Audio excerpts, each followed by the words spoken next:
La gran mentira. Diferencias entre la política de género e ideología de género. Actualmente se está produciendo una batalla campal entre el Ministerio de Educación, que pretende instaurar la política de género en el sistema docente dominicano, y los sectores de la sociedad que se oponen porque consideran que lo que se quiere instaurar es la ideología de género. Lo primero que debemos advertir es que las diferencias que alegadamente se argumentan sobre lo que es la política de género y la ideología de género son una tergiversada edición retórica, ya que ambas, tanto la política como la ideología, en ese sentido conducen y buscan el mismo resultado final, aunque en instancias distintas. Si bien los que auspician la política de género reconocen que ambos conceptos existen, los mismos pretenden rebatir entre ellos sus diferencias para lograr convencer a la sociedad dominicana a aceptar una doctrina desde el Ministerio de Educación que al final conduciría a los mismos espacios de degeneración social a los que llevaría la misma ideología de género que ellos critican. Mientras la ideología de género pretende inculcar en la psiquis de la sociedad la aceptación de ideas completamente antinaturales y anticientíficas, la política de género pretende alcanzar espacios jurídicos y legislativos desde el Estado. No nos dejemos engañar. Mientras redactan su discurso sobre la tergiversación del concepto de género y el concepto de sexo, pierden el horizonte sobre las valoraciones reales que le han otorgado al concepto de género históricamente su verdadero significado. Por otro lado, también contradicen el concepto real del significado etimológico de esa palabra, la cual es definida en el diccionario de la Real Academia de la Lengua como género del latín genus, conjunto o seres que tienen uno o varios caracteres comunes, o también significa clase o tipo al cual pertenecen los seres humanos, los seres vivos o las cosas. Todos estos significados etimológicos aluden a características comunes determinadas por el origen. De hecho, la palabra género posee una relación directa con la raíz etimológica de la palabra genética, del modo latino geneticus, que quiere decir relativo al origen, de donde mismo proviene la palabra génesis. Ambas palabras se definen como pertenecientes o relativo a la génesis y origen de las cosas. Por otro lado, la palabra sexo se refiere a las diferencias biológicas que definen el concepto de femenino y masculino. Varón y hembra los creó. Ambos conceptos, género y sexo, son conscientes de las diferencias que los definen como pertenecientes a una especie o tipo absolutamente con características distintas desde los inicios de la creación de la vida. Los abanderados de esta tergiversación doctrinal e ideológica pretenden separar el concepto de género de su concepto biológico, relegándolo exclusivamente al de una construcción cultural e histórica. Mientras ellos definen que el género es un conjunto de ideas y comportamientos y roles que una sociedad considera apropiados para definir o estereotipar a una persona como masculina o femenina, olvidan que la misma palabra, por su etimología, hace referencia directa al origen genético del individuo. Por otro lado, allí, en ese torbellino expositivo de ideas, se diluyen en el absurdo sinsentido de criticar el papel de los roles, los cuales han estado directamente relacionados o definidos culturalmente como representativos de las diferencias entre ambos sexos. La caracterización de los roles que ellos critican son y fueron producto del sentido básico de equilibrio sociohistórico que la cultura occidental produjo en su devenir como patrones de conducta, forma, figura y pensamiento propias a las diferencias biológicas y funcionales del hombre y la mujer en el transcurso de las distintas etapas de la historia. Por ejemplo, el hecho de que históricamente el hombre haya sido visto como el proveedor de la casa, mientras la mujer se quedó relegada al hogar, no fue siempre por el motivo de que las mismas, o sea, las mujeres, fueran consideradas como seres inferiores, sino por el hecho de que la mujer o hembra, gracias a su capacidad ineludible de ser portadora de las crías durante el periodo de la gestación y la lactancia, debió desarrollar su rol de protectora de las mismas hasta que las crías fueran totalmente independientes. Los estereotipos que ellos critican, como por ejemplo, que las mujeres no pueden ser mecánicas o científicas porque son el sexo débil,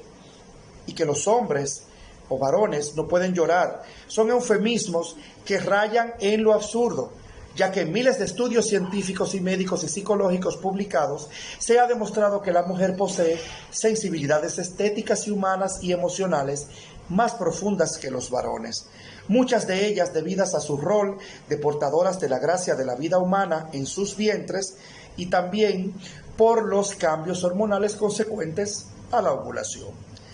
Aquel declarando de que los hombres no pueden llorar son propios del desarrollo que le infundió al género masculino la virtud y la responsabilidad de enfrentar factores externos de mayor riesgo para poder buscar el sustento de la mujer y de sus crías. Imaginémonos a un hombre llorando en pleno acto de cacería frente a un jabalí o a un tigre. Pensemos con lógica e inteligencia. Si la mujer no se hubiera quedado en la casa para cuidar a las crías humanas y protegerlas antes de haber sido descubiertos los antibióticos y las vacunas, ¿creen ustedes que hoy la humanidad hubiera alcanzado el nivel de desarrollo que ostenta? Es muy fácil hablar con tanta ligereza de la desconstrucción de los estereotipos de género, eliminándoles la positividad de su influencia sin analizar a profundidad que los mismos poseen un factor primordial en el equilibrio de la naturaleza, el sostenimiento de la humanidad y la conservación no solo de la especie humana, sino también de la cultura occidental. El rol reproductivo no se lo otorgó a la mujer el hombre, ni la sociedad, se lo otorgó el Creador y la naturaleza misma. Aquí es donde criticamos a profundidad los argumentos de estas políticas e ideologías. Los roles que otorgaron a los hombres funciones de políticos, liderazgos o productivos, hace más de un siglo que fueron alcanzados por las mujeres, gracias primeramente a su involucración directa en la productividad en los tiempos de la Primera y la Segunda Guerra Mundial y gracias a los desarrollos científicos y médicos sobre la inmunización humana, los cuales permitieron a las madres abandonar los muros proteccionistas del hogar sin temor a perder a las crías por las enfermedades y gracias a sus legítimas luchas por escalar espacios que le habían sido negados por la sociedad, como fueron el votar o el alcanzar salarios y derechos en el ámbito productivo igualitarios a los del hombre. Por otro lado, acusar a la religión y a la cultura cristiana de ser promotora de la subyugación de la mujer es una mentira y una total injusticia. Si bien es cierto que por razones funcionales y contextuales de la época de los escritos del Evangelio, la mujer seguía estando relegada al hogar y al cuidado de la familia, no menos cierto es que las mismas escrituras llaman al hombre a tratar a la mujer como un vaso de extrema delicadeza. Exalta a la mujer virtuosa como aquella que mantiene su casa y teje cintas para vender al mercader, y elogia la virtud de María, la hermana de Marta, a los pies de Jesús, defendiéndole el derecho de aprender, igual que todos los varones que estaban en la casa. En estos tres ejemplos se demuestra que la mujer, dentro del ideario cristiano elevado por el Maestro Jesús de Nazaret, se le otorgan los mismos derechos de dignificación cultural frente al trato físico. Se le elogia su productividad funcional en el hogar y fuera del mismo, y se le defiende su derecho al aprendizaje y desarrollo de todas sus virtudes y facultades mentales y académicas. Por otro lado, la mujer del siglo XX y XXI ha demostrado y ha alcanzado reconocimiento y posiciones de poder igual que los del hombre, así como honores que le son ya ineludibles. Hoy por hoy en nuestro país, las matrículas universitarias alcanzan números de féminas muy superiores a las de los varones. Entonces, ¿a cuáles diferencias se refieren las feministas? Los justificantes definitivos para ellos exponer estas teorías no son las razones que verdaderamente se persiguen con la implantación de esas políticas. Por otro lado, responsabilizar únicamente al hombre de los desequilibrios que presentan los roles de género y las conductas estereotipadas, así como la violencia hacia la mujer, es también una injusticia y una falsedad y un análisis muy poco objetivo. Las mismas feministas reconocen que los roles distorsionados de machismo son reforzados desde las redes sociales, la publicidad y supuestamente la iglesia y la escuela. Pero la pregunta del millón aquí sería, ¿cuál ha sido el papel de crítica de esas feministas si han elevado en algún momento en contra de aquellas mujeres que se han dedicado a desmoralizar los valores de la sociedad en las redes sociales, presentando a la mujer como una chapeadora? En algún momento se han levantado ellas en contra de esos sujetos. ¿Cuántas veces han elevado las feministas de estos movimientos críticas conscientes y coherentes contra todas esas chicas que orbitan en los medios de comunicación exhibiendo conductas impropias de la ética femenina, presentándose únicamente como los objetos del placer masculino? Criticar las anticonductas de los políticos sin escrúpulos que declaran que una mujer a la que se le pague la cuenta de una cena justifica la violencia de género es muy válido y muy justo. Pero el no juzgar a aquella mujer que se da a la tarea de caer en ese tipo de cortejo, vulgarizándose a sí misma, también es una falta de objetividad. Por otro lado, defender la postura de que la mujer no merece la cortesía de una seducción y conquista caballerosa es también antinatural y antisocial, ya que hasta en la naturaleza los animales machos cortejan a las hembras haciéndole honores y pavoneos. En muchos sentidos ha sido la mujer la que ha reafirmado históricamente las anticonductas de políticos como ese, al cual justamente se le eleva la crítica.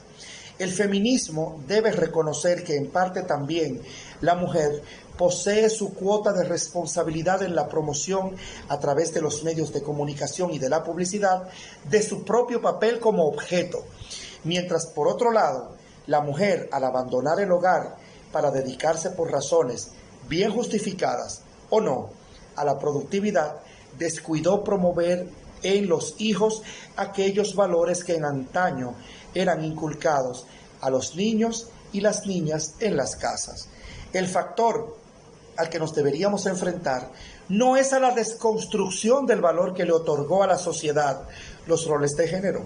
Lo que deberíamos hacer es inculcar y promover en nuestras escuelas mayores valores entre los hombres y las mujeres, tendentes al respeto mutuo, sin la necesidad de destruir la naturaleza de sus esencias, identidades y características tanto socioculturales como naturales.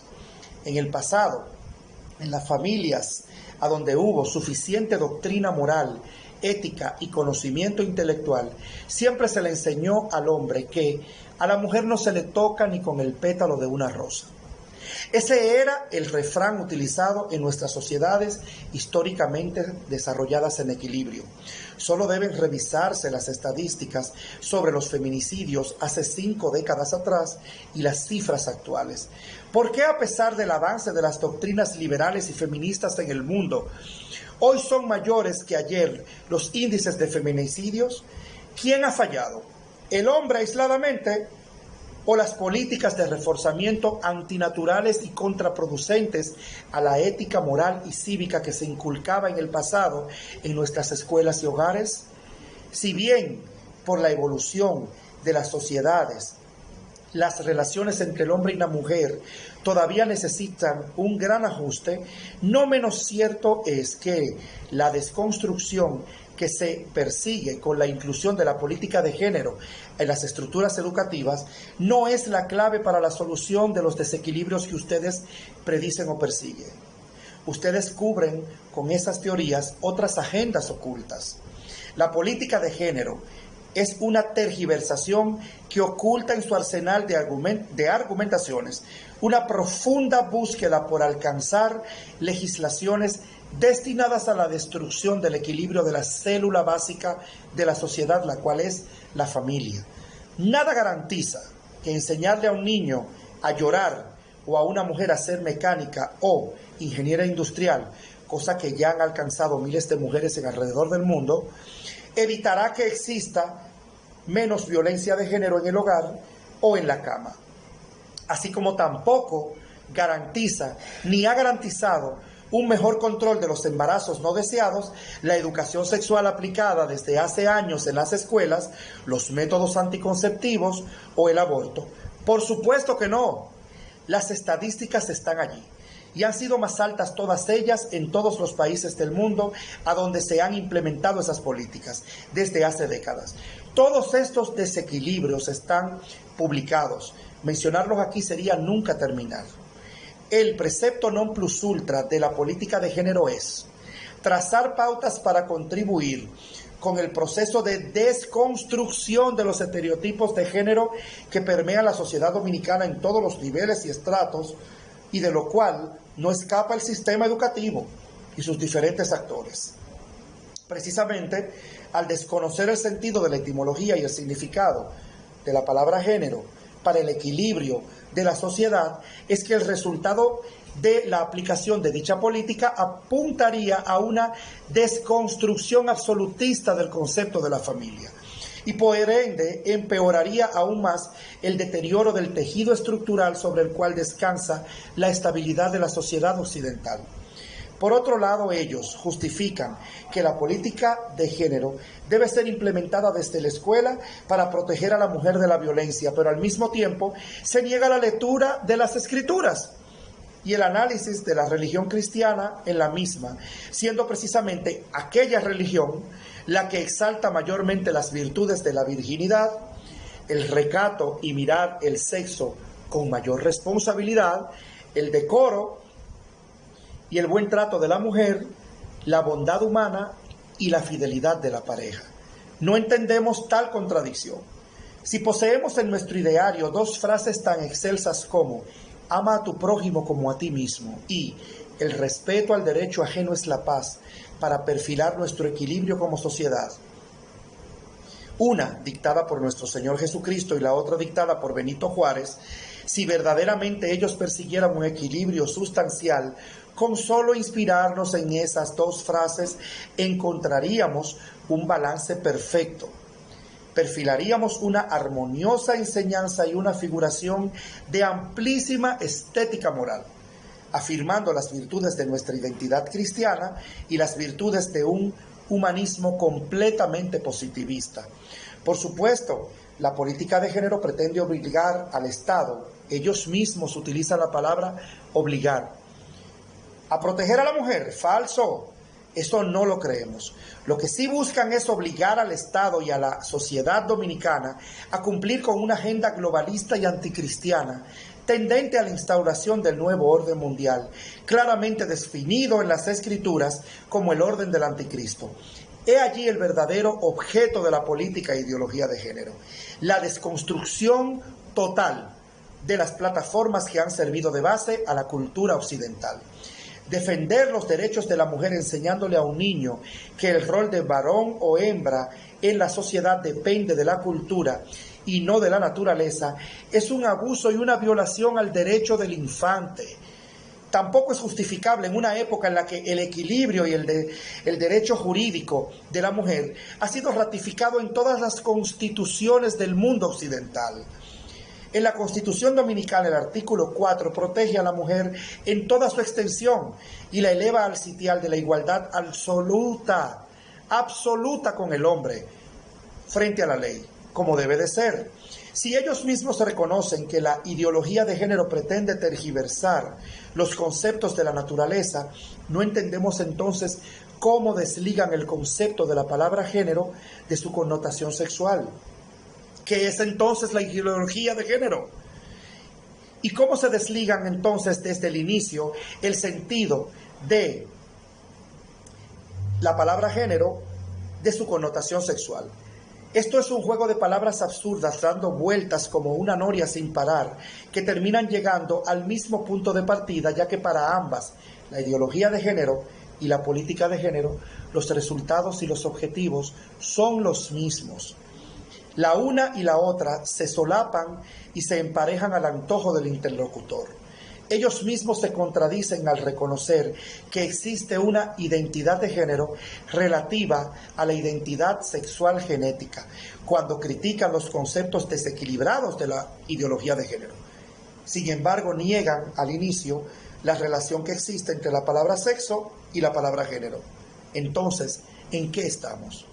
No estamos hablando aquí de preferencias sexuales, análisis que por demás está decir carece de sentido dentro del argumento, ya que ellos mismos definen como orientación sexual las afinidades de atracción física entre personas del mismo sexo. Tanto la política como la ideología de género atentan contra la integridad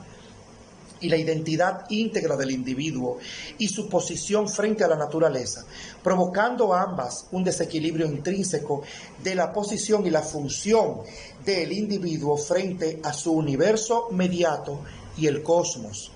lo que crean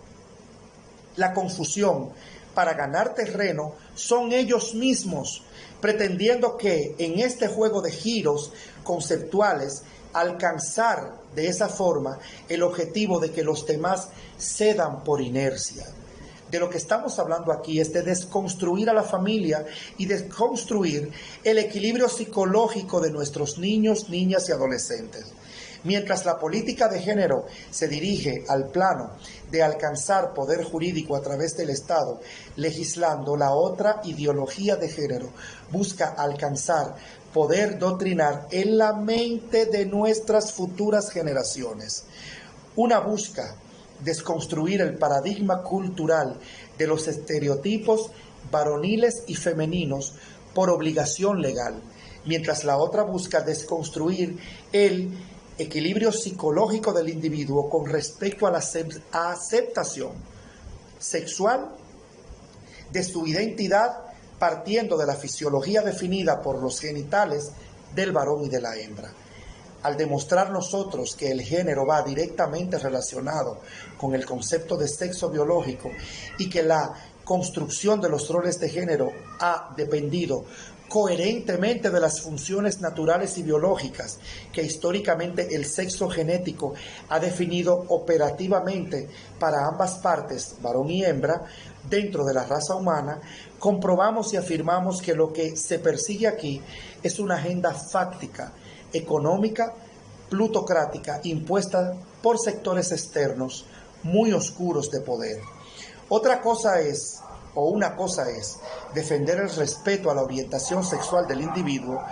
pero desconstruir las bases que permiten que un niño o la niña se identifique desde pequeño con los roles que culturalmente les ha definido el desarrollo de la historia por su funcionalidad en la naturaleza, significa desplomar la plataforma o zapata de su equilibrio para comprender el papel que jugarían como individuos frente al escenario social consonante con la biología que le otorgó la creación. Es precisamente por eso que se ha acrecentado exponencialmente en el mundo los casos de transgenerismos, suicidios entre adolescentes y las distorsiones psicológicas que han dado paso al eufemismo de 114 categorías distintas de género. Entre las mismas existen desde la pedofilia, el bestialismo y hasta la posibilidad de querer convertirse en un animal de otra especie. Es imposible desconstruir los roles de género sin destruir al mismo tiempo la identidad del género y la identidad sexual. La homosexualidad natural no es elección, eso podríamos afirmarlo por estudios científicos, pero también por estudios sociales y científicos y psicológicos podríamos demostrar que la misma puede ser inducida e influenciada por la enseñanza, con el agravante de que aquellos que son inducidos serán mañana los menos adaptados a la realidad social, los menos equilibrados emocional y mentalmente, y por ende los menos funcionales para la sociedad. El concepto de la tabula rasa de Rousseau, que define que el individuo puede ser inducido a anticonductas, es perfectamente consonante con las acciones de factores cerrados que se introduzcan desde la escuela. El equilibrio de la naturaleza y de las leyes depende de la consonancia con las reglas naturales del universo y de la creación. Así lo plantean no solo las Sagradas Escrituras, sino también Aristóteles, Platón, Sócrates y Schopenhauer, entre otros. Todos los conceptos que le han dado forma al perfil de la sociedad occidental están siendo desvirtuados, desmoralizados y destruidos por este concepto de doctrinas. No somos ni homofóbicos, ni ultraconservadores, ni desconocedores de la diversidad social, ni del respeto que se le debe a la mujer o a las minorías, ni al colectivo LGTBI, los que abogamos por la no inclusión de esta tergiversación en nuestro sistema educativo.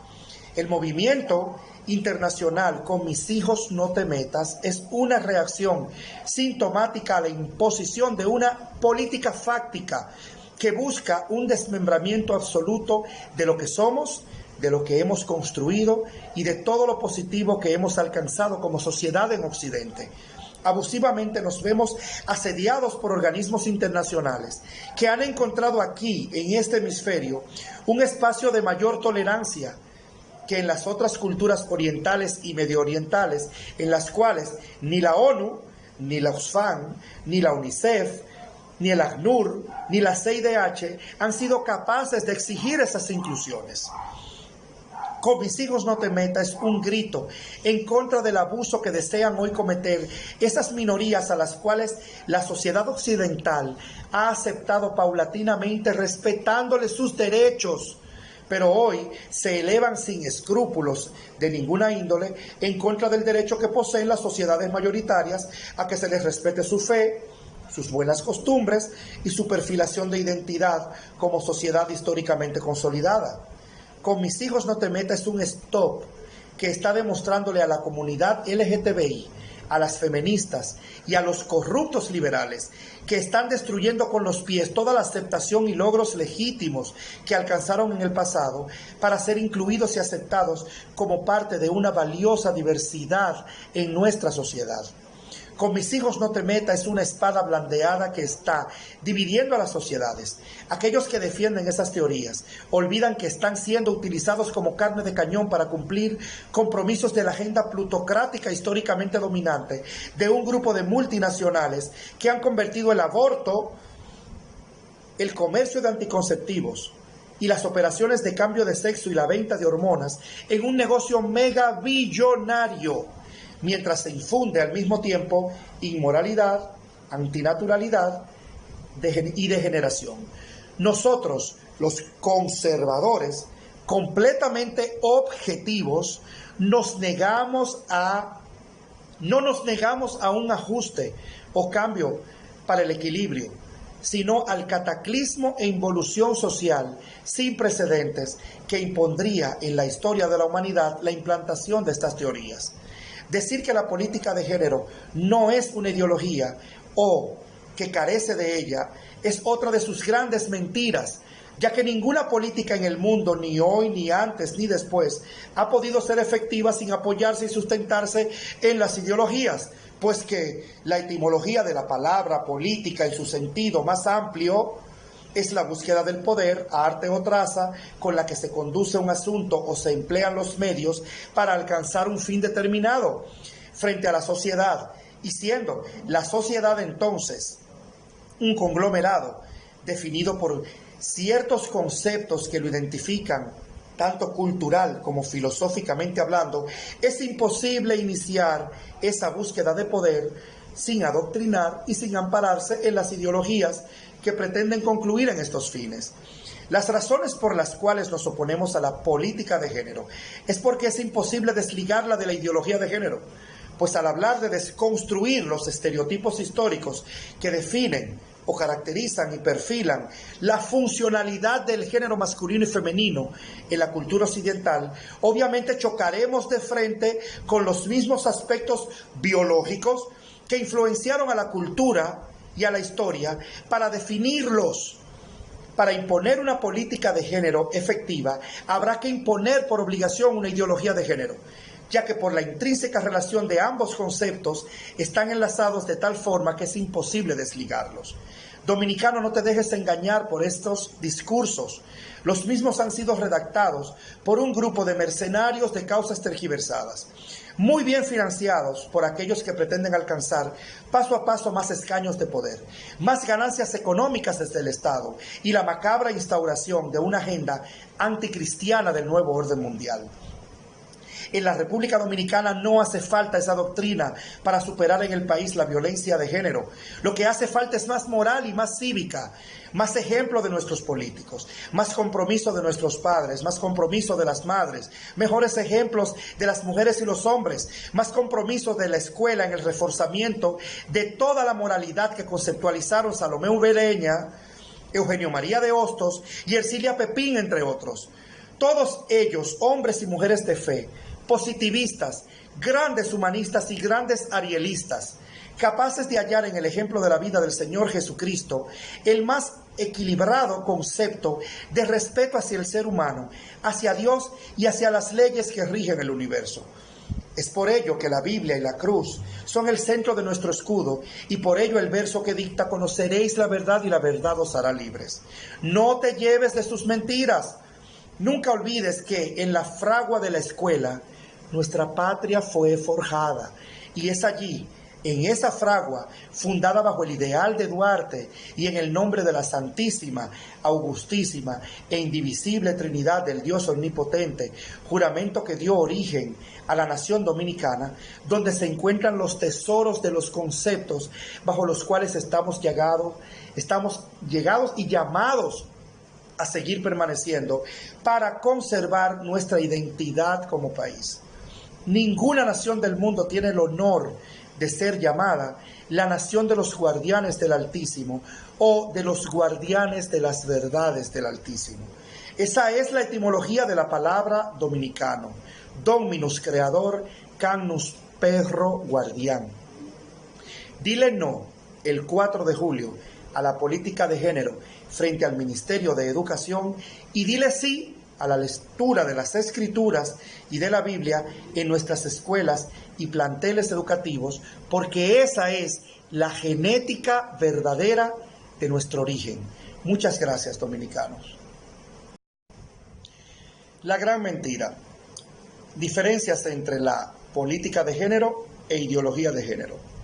Actualmente se está produciendo una batalla campal entre el Ministerio de Educación, que pretende instaurar la política de género en el sistema docente dominicano, y los sectores de la sociedad que